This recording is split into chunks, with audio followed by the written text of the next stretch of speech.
오늘 일장 수급은 코스피와 코스닥이 엇갈렸습니다. 코스피는 쌍끌이 매도고요. 코스닥 쪽에서는 또 양쪽에서 외국인 기관 모두 다 매수 우위 나타냈습니다.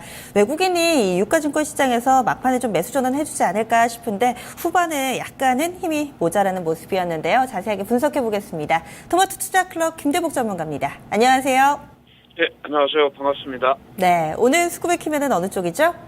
네, 오늘은 기관으로 잡았습니다. 네, 어제 외국인 쪽 살펴봐 주셨는데요. 오늘 기관을 설정해 주신 이유는요?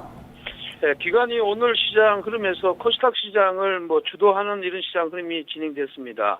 그 코스닥 시장이 사실은 코스피 시장에 기관들의 본인 투신 쪽의 매도 물량들이 가세가 되니까 코스닥 쪽으로 틈새 시장이 형성이 됐다 이렇게 볼 수가 있고요.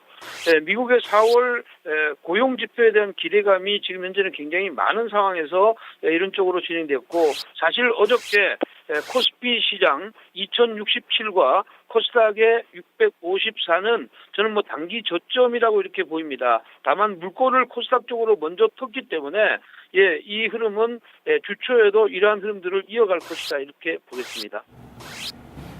네, 자 그러면 기관 쪽 종목 보겠습니다. 자 먼저 거래소입니다. 오늘 CJ 흐름 양호했는데요. 95억 매수가 들어왔네요. 그리고 한미약품이 한 95억 역시 매수가 됐고요. 자, 그리고 대한항공, 코오롱인더, 네이버, 삼성 SDS, LG이노텍, 베이직하우스, GKL 포함되어 있습니다. 반면에 이제 오늘 분할 재상장된 아모레퍼시픽을 580억 팔았고요. 삼성전자와 SK이노베이션, 롯데케미칼, SK텔레콤, LG화학, 아모레지, LG생활건강, NHN엔터 매도했습니다. 기관 코스닥에서는 500억 넘는 큰 폭 매수 보여주었는데요. 파라다이스 142억 매수했고요. 원익 IPS와 삼성 LNS, 아이센스, MC넥스, 컴투스, 테크윙, 토비스, 나노신소재, 동국제약 매수했습니다. 반면 셀트리온은 31억 매도했고요. 이오테크닉스와 게임빌 조이시티, ISC 인터파크, 성우하이텍 매도했는데요. 자, 기관의 특징은 좀 어떻게 보십니까? 기관의 특징이라고 하면 기관들은 투신 쪽에 환매 물량이 계속됐다는 점하고 연기금이 소극적으로 매수를 했지만 실질적으로는 코스피 시장 안에서 연기금의 매수보다는 연기금이 매도를 많이 했던 쪽이 오늘 급하게 밀은 이런 시장 흐름을 보였다. 이게 오늘 특징인데 실질적으로는 화학, 전기전자 이런 쪽의 시장 흐름이 매도가 투신과 연기금이 많았고 이런 쪽에서 연기금은 규모상으로는 400억의 매수를 했지만 화학이나 이런 쪽에서는 230억의 매도를 보였다는 것. 그래서 결국은 화학주와 전기전자 쪽에 매도가 강화됐다는 점이 지금 현재 지수가 반등해서 재차 위로의 변화를 주지 못한 이유였다 이렇게 볼 수가 있겠고요. 코스닥 시장에서는 실질적으로는 오늘 코스피 시장이 부담이 되니까 코스닥 시장에 틈새 시장이 형성이 됐다 이렇게 보겠습니다. 코스닥 시장에서는 지금 현재 IT, 반도체, 의료기기, 특히 이제 삼성전자의 증설과 연관이 돼서 지금 현재 이쪽 관련주들 많이 움직였고요. 그리고 이제 바이오 관련주들 중에서 삼성 LNS나 아이센스 이런 쪽의 시장 흐름들이 매수가 돋보이는 이런 하루였다 이렇게 보는데 코스닥의 시장 흐름은 그동안에 매도하다가 매수로 전환했다는 점에서 이 시장 흐름은 당분간은 이쪽 시장 흐름으로 틈새 시장을 형성할 것이다 이렇게 보겠습니다. 네, 그럼 기관의 수급 특징주도 알려주시죠. 네, 원익 IPS로 잡았습니다. 원익 IPS인데 반도체의 전공정 장비 업체입니다. 삼성전자가 반도체 설비 투자를 하게 됨에 따라서 여기에 대한 기대감이 굉장히 큰데 삼성전자뿐만 아니라 하이닉스나 미국의 마이크론 테크놀로지 같은 경우에도 설비 투자가 연속적으로 이루어지고 있는 이런 상황이기 때문에 1분기의 실적이 지금 현재 소폭 개선이 됐지만 2분기 실적은 대폭 서프라이즈한 시장 흐름이 나올 것이다 이렇게 보고 있습니다.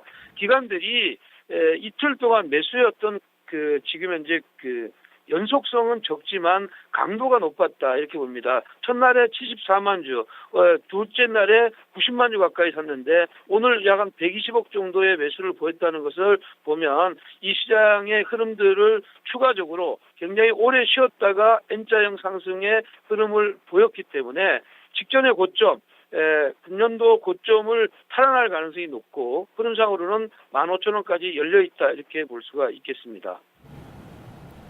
네. 자, 다음은 외국인 쪽 보겠습니다. 먼저 거래소입니다.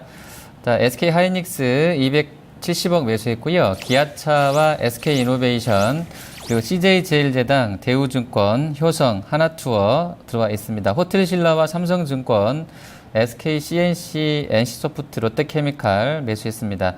반면에 아모레퍼시픽을 705억 매도했고요. 삼성전자와 LG전자, SK텔레콤, 네이버, 하나케미칼, SK네트워크스, 대우조선해양 팔았습니다. 외국인 코스닥에서는 200억 매수했는데요. 그중 절반이 삼성 LNS네요. 114억 매수했고요. 아스트와 인바디, 서울옥션, 유니테스트, 이오테크닉스, 웹젠, 블루콤, 바텍, AP시스템 매수했습니다. 반면에 아가방 컴퍼니를 53억 매도했고요. 파라다이스 50억 매도, 원익 IPS, 하이비전 시스템, 컴투스, KH 바텍, 셀바이오텍, 에스테스 반도체, 셀트리온은 매도했습니다. 자, 외국인 특징은 종목별로 좀 어떻게 판단하십니까? 네, 외국인들이 이틀 연속으로 그 거래소 시장에서 매도했지만 사실 규모는 크지 않았다 이렇게 볼 수가 있고요. 전체적인 시장 흐름에서 보면 오늘 화학주 쪽으로 매도가 굉장히 강하게 나온 반면에 음식료나 증권 쪽으로 매수해서 전체 큰 그림에서는 일방적인 매도나 일방적인 매수를 한 것이 아니라 매도와 매수를 병행하는 롱숏 전략을 진행했다 이렇게 볼 수가 있습니다. 특히 이제 하이닉스 같은 경우에 외국인들이 연속적인 매수를 보이고 있다는 점을 주목할 필요가 있고요. 시장 흐름상에서는 하이닉스와 삼성전자에 엇갈리는 이런 시각이 현재 외국인이다 이렇게 보는데 외국인들이 매도 규모가 크지 않았다는 점을 감안한다면 외국인들은 코스피 시장을 크게 밀 의향은 없다 이렇게 이해하는 것이 좋겠고요. 자, 코스닥 시장에서는 실질적으로는 어제와 오늘 이틀 연속으로 매수를 했습니다. 지금 현재 매수한 종목들을 보면 반도체나 자동차 부품업체들 그리고 지금 현재 의료 정밀 업체들을 매수했다 이렇게 볼 수가 있는데 실질적으로는 이제 반도체 장비 업체나 이런 골고루 매수를 보였다고 이렇게 볼 수가 있는 것이고 그것은 단기 매매 차원에서 매수한 것이다 이렇게 보니까 이것도 마찬가지로 주초의 연결성 문제는 좀 더 확인해 봐야 되겠지만 전체적으로는 외국인과 국내 기관이 코스닥 시장에서 공조했다는 것 이것은 주초에도 좀 더 이어질 개연성을 남겼다 이렇게 보겠습니다. 네. 그럼 이번에는 외국인 수급이 좀 눈에 띄는 종목도 알려주시죠. 외국인 수급이 눈에 띄는 종목은 대우증권입니다. 대우증권은 최근에 주가가 이틀 동안 이제 바닥에서 조금 돌아서는 이런 모양이 나오고 있는데 브로커리지 시장 점유율이 계속 확대되고 있는 상황이다 이렇게 보겠고요. 저금리 시대에서 ELS 등의 연계 증권 상품이 판매 호조가 이루어지고 있습니다. 증권주들은 최근 주가가 많이 밀었던 것은 단기 금리가 글로벌 시장이 모두 오르는 이런 시장 흐름이 되니까 채권 투자를 집중적으로 했던 증권주들의 수익 구조가 조금 이제 수익이 줄어들 것이라는 것 때문에 주가가 많이 밀었습니다. 하지만 외국인들은 7일 연속적으로 바닥권에서 매수를 진행하는 이런 흐름들을 보였고 일부 종목군들이 증권주들이 딱 치고 나가는 이런 모양을 봤을 때 대우증권 시장 흐름들도 일단 주초에 내려왔던 이 갭을 메우려는 이런 시장 흐름이 연결될 가능성이 굉장히 높다 이렇게 보겠고요. 현재 흐름상으로는 16,500원에서 17,000원 사이 이 사이까지는 추가 상승 여력이 있어 보인다 이렇게 보겠습니다. 네, 자, 그럼 다음 주 이제 그 수급 전망 해보겠습니다. 다음 주는 뭐 옵션 만기도 또 있고요. 또 그 금통위 관련된 재료들 뭐 연결돼 있는 상황인데요. 자, 일단 개인 쪽은 계속 좀 이제 기관 외국인과 좀 엇갈리게 가고 있고요. 기관 쪽은 일단 펀드 화면에 나오는 쪽 봐서 수급을 좀 조절하는 상황인 것 같고, 외국인은 약간 거래소에서는 주춤한 상황인데 다시 또 코스닥으로는 조금 붙여주는 그런 상황인 것 같습니다. 자, 다음 주 초반에 어떤 쪽 수급 좀 주목해서 봐야 된다고 보십니까? 네, 두 가지 관점에서 봐야 될 것 같고요. 기관이 이제 오늘 코스닥에 불을 붙였지만 외국인들도 같이 매수하는 이런 흐름입니다. 이 기관이 매수를 했는데 저점은 지금 현재 코스닥이나 코스피 지수상으로는 다 확인이 됐다 이렇게 볼 수가 있습니다. 그렇기 때문에 기관의 매수가 연속적으로 들어오느냐 여부가 중요하겠고요. 코스피 시장도 실질적으로는 외국인들 매매가 한쪽으로 방향성을 가지고 지수를 미는 이런 시장 흐름이 아닙니다. 그렇기 때문에 외국인들이 그 코스피 시장으로 매수의 전환 여부를 체크하는 것. 코스닥은 기관, 코스피는 외국인의 시각의 변화를 체크해보자 이렇게 말씀드리겠습니다. 네, 알겠습니다. 오늘 말씀 잘 들었습니다. 네, 고맙습니다. 네, 수급이 답이다. 김대복 전문가였습니다.